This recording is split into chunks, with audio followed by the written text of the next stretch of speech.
শ্রী শ্রী নিত্যানন্দরাম শ্রী শ্রী গৌরগুণধাম ভক্তগণ, শ্রীমন মহাপ্রভু স্বয়ং ভগবান শ্রী শ্রী গৌরাঙ্গ মহাপ্রভু শ্রী শ্রী সনাতন পাদকে শিক্ষা দিয়েছিলেন।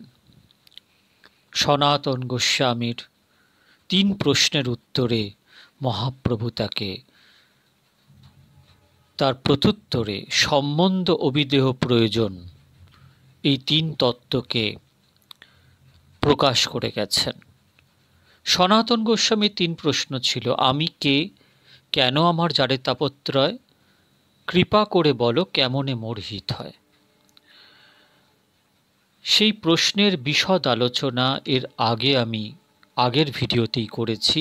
আমি কে তার ব্যাখ্যা, এবং গত 2 মাস আগে আমি কে, কেন আমার জারে তাপত্রয়, কৃপা করে বলো কেমনে হিত হয়, এবং সাধ্য সাধন তত্ত্ব পুছিতে না জানি, এবং সম্বন্ধ অবিদেহ প্রয়োজন, এর ওপরে আমি বেশ কিছু ভিডিও আমি পোস্ট করেছি। আজকে বিষয়বস্তু হচ্ছে জীব শক্তি, তটস্থা শক্তি। বিষ্ণু পুরাণে আছে যে বিষ্ণু শক্তি পরাপ্রক্তা ক্ষেত্রজ্ঞাখ্যা তথা পরা অবিদ্যা কর্মসংজ্ঞান্যা তৃতীয়া শক্তিরিষ্যতে। মানে বিষ্ণু শক্তি 3 প্রকার: পরাশক্তি, ক্ষেত্রজ্ঞা শক্তি, অবিদ্যা শক্তি। বিষ্ণুর পরাশক্তি চিৎশক্তি, ক্ষেত্রজ্ঞা শক্তি জীব শক্তি, যাকে মায়ারূপা অবিদ্যা হতে অপরা বলে উক্ত হয়েছে। কর্মসংজ্ঞারূপা অবিদ্যা শক্তির নাম মায়া। অন্তরঙ্গা স্বরূপ শক্তি অচ্ছেদ্যভাবে শক্তিমানের আশ্রিত। বিষ্ণু পুরাণে আছে শক্তয়ো সর্বভাবানাম চিন্তজ্ঞানগোচরা যথোহতো ব্রহ্মণস্তন্তো তন্তু স্বর্গাদ্যা ভাবশক্তয়ঃ ভবন্তি তপতাং শ্রেষ্ঠ পাবকস্য যথঞ্চতা।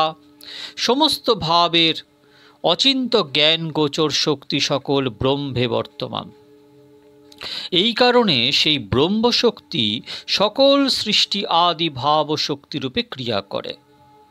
হে তাপশ্রেষ্ঠ, অগ্নি যেরূপ উষ্ণতা ধর্ম স্বতঃসিদ্ধ, শক্তি সকল ব্রহ্মের সেই রূপ স্বতঃসিদ্ধ ধর্ম। আজকে মূল আলোচ্য বিষয় তটস্থা জীব শক্তি।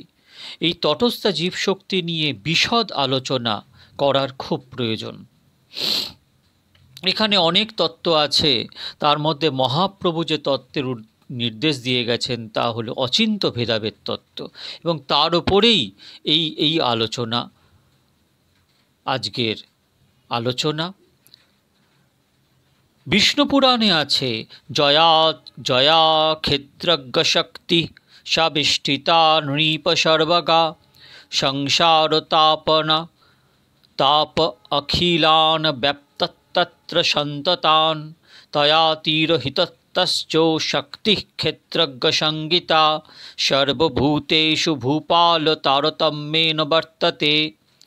অর্থাৎ ক্ষেত্রজ্ঞ শক্তি জীবশক্তি, সেই জীবশক্তি সর্বজ্ঞ হয়েও মায়াবৃত্তিরূপ অবিদ্যা দ্বারা আবৃত হয়ে সংসারগত অখিল তাপ নিত্য ভোগ করে।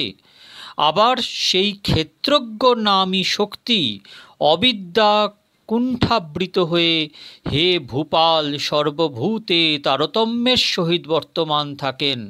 তাৎপর্য এই যে ভগবানের চিৎশক্তি সর্বশ্রেষ্ঠা, জীবশক্তি মধ্যমা, এবং অবিদ্যা কর্মসংগীতা মায়া শক্তি অধমা।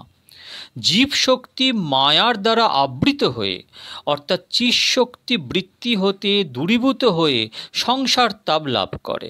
সেই রূপ দূরীভূত অবস্থান ক্রমে আবিষ্কৃত কর্মচক্রে প্রবেশ করে উচ্চ নীচ অবস্থা প্রাপ্ত হয়। 3টে তত্ত্ব: 1 অন্তরঙ্গা শক্তি, অন্তরঙ্গা তত্ত্ব, এক জীব তত্ত্ব, আর এক মায়া তত্ত্ব। ভগবানের অন্তরঙ্গা শক্তি তাহলে লাদিনী শক্তি। দৈবী এষা গুণময়ী মম মায়া দুরত্যয়া মাম এবচ প্রপদ্যন্তে মায়ামেতম তরন্তি তে। জীব সম্পর্কে বলা হয়, আমরা যদি পদ্মপুরাণে সেই মন্ত্রে যাই, যে সচ্চিদানন্দরূপায় বিশ্বৎপত্যাদি হেতবে তাপত্রয় বিনাশায় শ্রীকৃষ্ণায় বয়ম নমঃ। ভগবান হচ্ছেন সৎচিৎ আনন্দ স্বরূপ, আনন্দ ব্রহ্মেতি। সৎ চিতে লয় হয় এবং সৎ চিৎ আনন্দে লয় হয়। তাহলে সৎ আনন্দেরই অংশ, চিৎ আনন্দেরই অংশ। তাই চিৎ মানে চেতন। ভগবানের নাম রূপ গুণ লীলা ধাম পরিকর।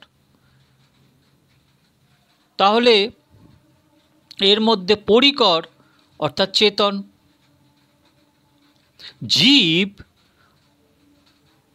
বেদ বলছে প্রত্যেক জীবের হৃদয় মন্দিরে দুই পক্ষী বিরাজ করে। জীব শক্তি এবং ভগবৎ শক্তি, পরমাত্মা এবং জীবাত্মা। পরমাত্মা জীবাত্মার দিকে চেয়ে থাকে কৃপা করার জন্য, সাক্ষী স্বরূপ রূপে। আর জীবাত্মা কি করে, জীব কি করছে, অনাদিকাল ধরে ভগবানের দিকে পেছন ফিরে আছে। জীবকে বলা হয় তটস্থা শক্তি, তটে অবস্থানকারী শক্তি। তটে একদিকে হচ্ছে মায়ার রাজত্ব, আর একদিকে ভগবদ রাজত্ব। জীব অনাদিকাল ধরে ভগবানের দিক থেকে পেছন ফিরে থাকার জন্য মায়ার দিকে চেয়ে আছে। তাই জীবের ওপর যে চেতন সত্তা জীবের, সেই চেতন সত্তা ভগবানের ওই সচ্চিৎ আনন্দ স্বরূপ ভগবানের অংশ হলেও আনন্দের লবলেশ মাত্র জীবের কখনো অনুভবই হয়নি। কারণ অনাদিকাল ধরে বহির্মুখ হয়ে আছে, তো তার জন্য হয়নি। জীব আনন্দেরই অংশ, ঈশ্বর অংশ জীব অবিনাশী। রামায়ণ রামচরিতমানসে বাবা তুলসী বলছেন ঈশ্বরেরই অংশ জীব অবিনাশী। ভগবানের অংশ বলেই তো অবিনাশী। ভগবানের অংশ না হলে অবিনাশী কি করে হবে? ভগবানের সঙ্গে সম্পর্ক এটাই যে সেও চেতন, জীবও চেতন, কিন্তু আর কোনো সম্পর্ক নেই। বাদবাকি পার্থক্যই পার্থক্য। অনাদিকাল ধরে কৃষ্ণ ভুলি জীব অনাদি বহির্মুখ, তাই মায়া তারে দেয় সংসার দুঃখ। কবু স্বর্গে উঠায়, কবু নরকে ডুবায়, বন্দি জনে রাজা যেন নদীতে চুবায়। অনাদিকাল ধরে জীব ভগবত বহির্মুখ, তাহলে সে আনন্দ কি করে সন্ধান পাবে? কিন্তু আনন্দ যেহেতু চিৎ আনন্দ থেকেই উদ্ভূত। কারণ সৎ চিৎ আনন্দে লয় প্রাপ্ত হয়। তাহলে চিৎ যেহেতু চেতন, জীব যেহেতু চেতন, তাই সে আনন্দ থেকেই এসছে। কিন্তু অনাদিকাল ধরে সে ভগবত বহির্মুখ হওয়ার জন্য আনন্দের লবলেশ মাত্র নেই। কিন্তু সে আনন্দ থেকে এসছে বলে সে আনন্দই চাইবে, এটাই স্বাভাবিকতা। কিন্তু জীব আনন্দের জন্য, আনন্দ বলতে কি চাইছে? আনন্দ বলতে সাংসারিক সুখ খুঁজে বেড়াচ্ছে। কারণ তটস্থা শক্তি তো, সে তো ভগবানের থেকে বিমুখ, অনাদি বহির্মুখ। তাই মায়ার দিকে তার দৃষ্টি। আর এই জগতের যে মায়া শক্তি, তার জন্য তাকে দণ্ড দিচ্ছে। তার জন্য কাম ক্রোধ লোভ মোহ মদ মাৎসর্য মধ্যে ফেলে রেখে দিয়েছে। কাম পুরোধ না হলেই ক্রোধ উৎপন্ন হবে, লোভ থাকবেই, মাৎসর্য থাকবে। এই সব বিকার দিয়ে ভুলিয়ে রেখে দিয়েছে কৃষ্ণকে, এই জীবকে কৃষ্ণ থেকে ভুলিয়ে রেখে দিয়েছে। এটা দণ্ড দেওয়া। তো জীব তটস্থা শক্তি অনাদিকাল ধরে ভগবত বহির্মুখ, কিন্তু জীবের আসল সত্তা কি? জীবের আসল অস্তিত্ব কি? জীব হচ্ছে, জীবের স্বরূপ হয় নিত্য কৃষ্ণদাস। নিত্য কৃষ্ণদাস জীবের স্বরূপ, কিন্তু জীব নিত্য কৃষ্ণদাস তাহা ভুলি গেল, অতএব মায়া তারে গলায় বাঁধিল। সে নিত্য কৃষ্ণদাস, কিন্তু সে সেটা ভুলে গেল। কেন? না, মায়ার আবরণ আছে, যে মায়ার আবরণের জন্য সে সেটা ভুলে গেল। এবং জিজ্ঞেস করো না যে কবে থেকে ভুলে গেল, কারণ অনাদিকাল ধরে জীব ভুলে গেল। তাহলে অনাদিকাল ধরে যদি জীব ভুলে যায়, তাহলে এটা বুঝতে হবে যে জীব কোনোদিন আনন্দের সন্ধানই পায়নি।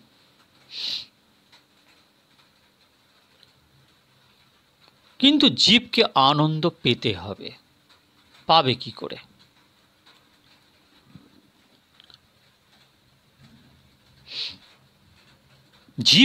জীব যখন স্বরূপে অবস্থান করবে, স্বরূপে সবার হয় গোলকেতে স্থিতি, বৈকুণ্ঠে ক্ষীরোৎসাই কমলার পতি।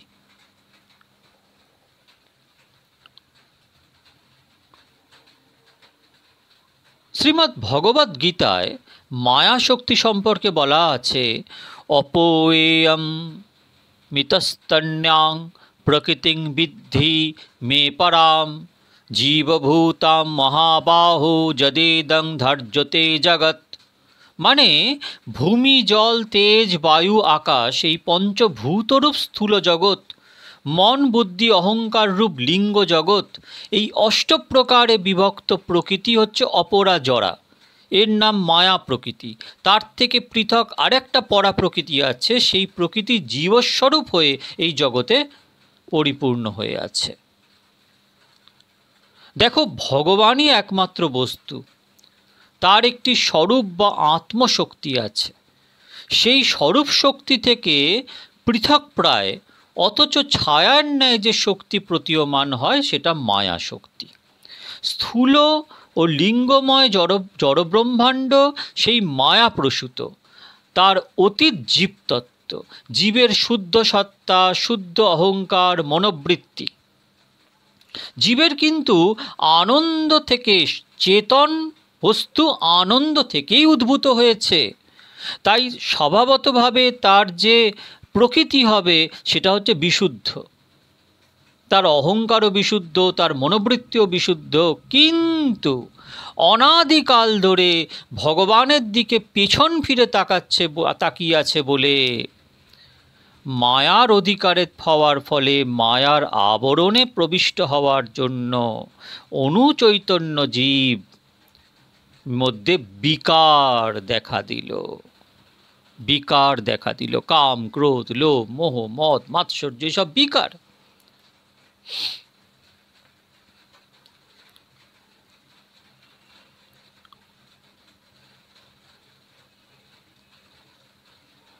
জীব স্বরূপত আনন্দস্বরূপ, মায়ার অধিকারের জন্য সে দুঃখ পেয়ে চলেছে। কিন্তু স্বরূপ আনন্দ জীব যখনই পরিত্যাগ করলো, তখন মায়ার কবলে পড়ল। তখনই মায়াদেবী সেই কৃষ্ণ বলা জীবকে মায়িক ব্রহ্মাণ্ডের সুখ ভোগ করানোর জন্য তার স্বরূপের জ্ঞানকে তীব্রভাবে আবৃত্ত করে দিল। সেই জীবের অনিত্য দেহেতে আত্মবুদ্ধি করিয়ে মায়িক বস্তু ভোগ করে কীরূপে মজা লাগে তা উপভোগ করানোর জন্য জীবের চিত্তকে প্রাকৃত ভোগ্যবস্তুর দিকে ধাবিত করে দেয়। জীবের কৃষ্ণ বহির্মুখতার ফলে মায়া অধিষ্ঠাত্রী দেবী জীবের কর্মফল অনুসারে কখনো তাকে নারকীয় জীবজনিতে, কখনো মর্ত্যজীবজনিতে, কখনো স্বর্গচ্ছ জীবজনিতে ভ্রমণ করিয়ে নানা প্রকার দুঃখ ভোগ করায়। জীবের পুণ্যকর্মের ফলে যদি কখনো স্বর্গবাসে সুখ পায়, ক্ষীণে পুণ্যে মর্ত্যলোকং বিশ্বন্তি, স্বর্গের সুখ ভোগের পরে আবার সে জগতে এসে পতিত হয়। কবু স্বর্গে উঠায়, কবু নরকে ডুবায়, বন্দি জনে রাজা যেন নদীতে চুবায়।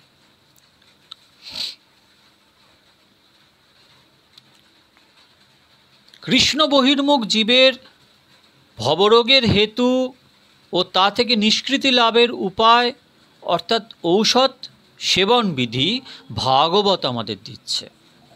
11:2:37 ভয়ং দ্বিতীয়াভিনিবেশত সদৃশ্যাদপেতস্য বিপর্যয় স্মৃতি তন্ময়াতো বুধ আভোজেত্বং ভক্তৈক এষং গুরুদেবতাত্মা।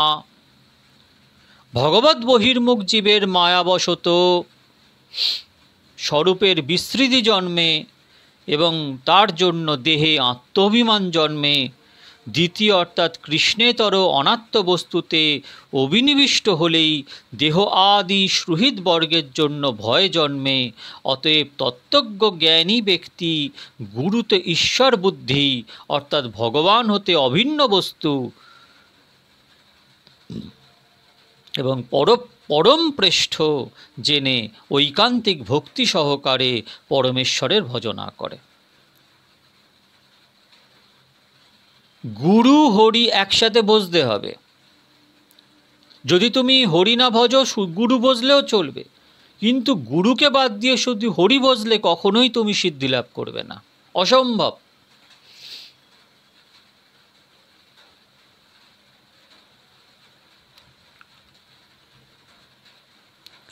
চিৎ আনন্দাত্মক জীবের আনন্দের নিত্য সম্বন্ধ আছে বলে সর্বদাই জীব আনন্দের অনুসন্ধান করে থাকে,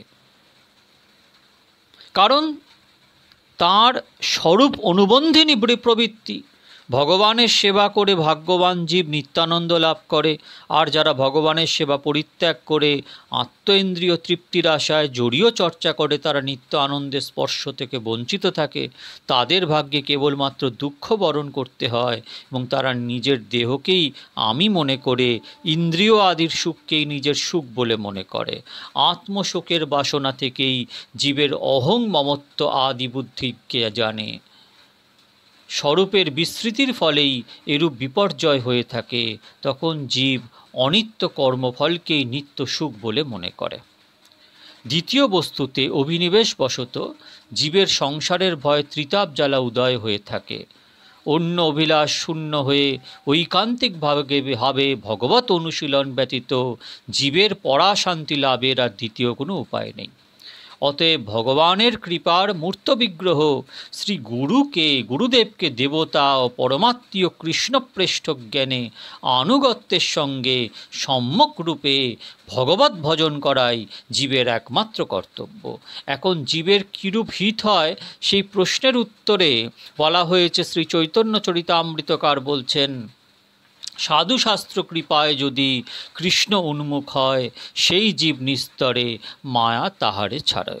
কৃষ্ণ বহির্মুখতা থেকেই যে জীবের পতনের কারণ হয়েছে তা সাধুর শ্রীমুখে শাস্ত্রবাক্য শ্রবণ করে কিংবা শব্দব্রহ্ম শাস্ত্রের উপদেশ মন্ত্রে যদি জীবের স্বরূপের জ্ঞান উদয় হয় তবেই জীব বুঝতে পারে যে আমি স্বরূপত কৃষ্ণদাস, কৃষ্ণের সেবা করাই আমার একমাত্র কর্তব্য।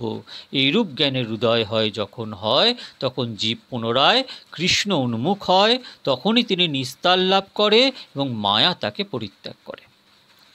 একমাত্র কৃষ্ণের শরণাগত ভক্তই মায়া জয় করতে পারবে। দৈবীহেষা গুণময়ী মম মায়া দূরত্বয়া মামেব যে প্রপদ্যন্তে মায়ামেতম তরন্তিতে। হে অর্জুন, আমার ত্রিগুণময়ী মায়া এবং অলৌকিকী অতি অদ্ভুতা মায়া দূরতিক্রমণীয়া। আমাতে যারা আত্মনিবেদন করেছে কেবলমাত্র তারাই এই সুদূস্তর মায়া থেকে অতিক্রম হতে পারে। শ্রীকৃষ্ণ বলছেন, আমার ত্রিগুণাত্মিকা দৈবী মায়া অলৌকিকীদেব শক্তি সম্পন্না। এই জড়মায়ার বৃত্তি হচ্ছে জীবের স্বরূপ ভুলিয়ে অনিত্য সংসার সুখে মুগ্ধ করে জীবের কর্মফল অনুসারে ত্রিতাপ জ্বালা ভোগ করে। ত্রিতাপ জ্বালা মানে আদি দৈবিক, আদি ভৌতিক, আধ্যাত্মিক। এজন্য এই মায়াকে জীব মায়া বলে। এই জীব মায়া জড়শক্তি বলে জীবের কোনো শক্তি নেই।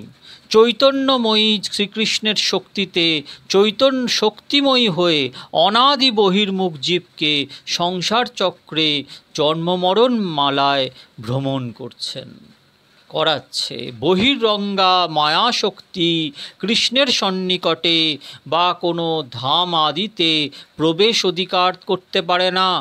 প্রবেশ অধিকারের দূরে থাক, ভগবানের ধামের দিকে দৃষ্টিপাত পর্যন্ত করতে পারে না।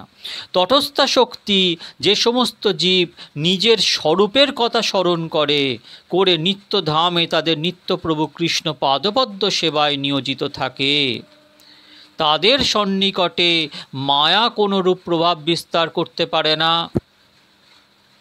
যে সমস্ত মায়াবদ্ধ জীব শ্রীকৃষ্ণের আশ্রয় পরিত্যাগ করেছে তারা শক্তিহীন হয়ে গেছে।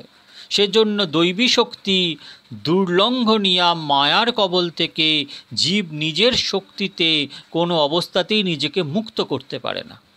কিন্তু যদি সেই মায়াবদ্ধ জীব কোনো সৌভাগ্যক্রমে পুনরায় শ্রীকৃষ্ণের পাদপদ্মে শরণাপন্ন হয়, তাহলে শ্রীকৃষ্ণ কৃপা করে তার মায়ার কবল থেকে উদ্ধার করে স্বরূপের ধর্মে স্থিত করে জীবের নিত্য মঙ্গল বিধান করে।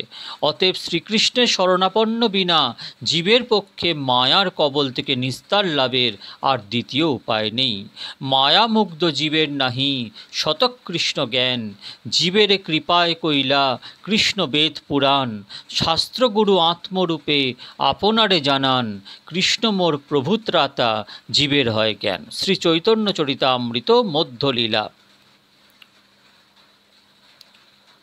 যে সমস্ত জীব মায়ার দ্বারা মুগ্ধ হয়ে নিজের স্বরূপকে ভুলে গেছে, সেই সমস্ত জীবের প্রতি কৃপা করে পরম কৃপাময় শ্রীকৃষ্ণ তাদের উদ্ধারের জন্য বেদ পুরাণ আদি শাস্ত্র জগতে প্রকট করেছে।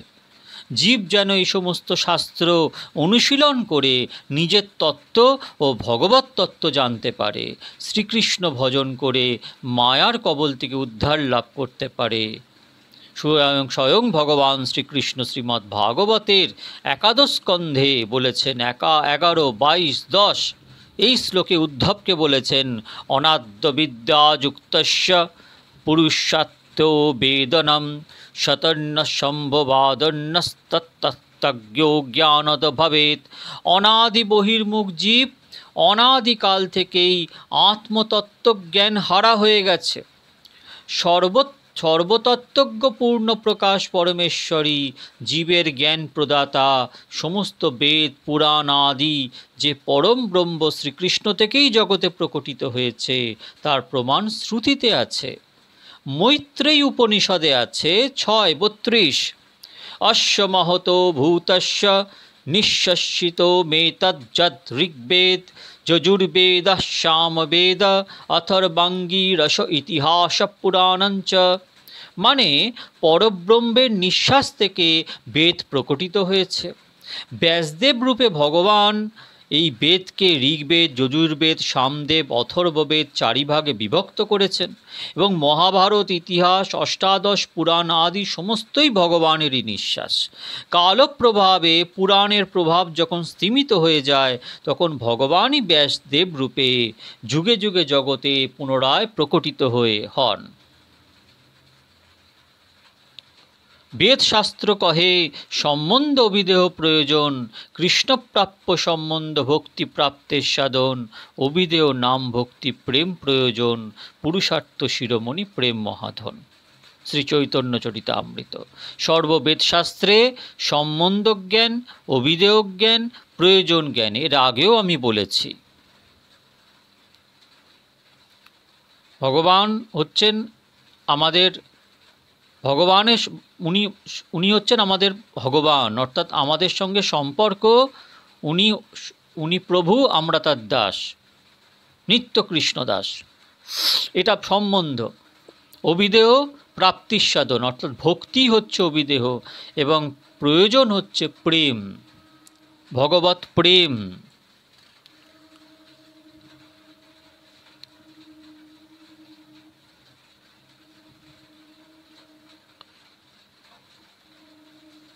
এই যে ভগবত প্রেম, এটাই আমাদের প্রাপ্তির আমাদের প্রয়োজন।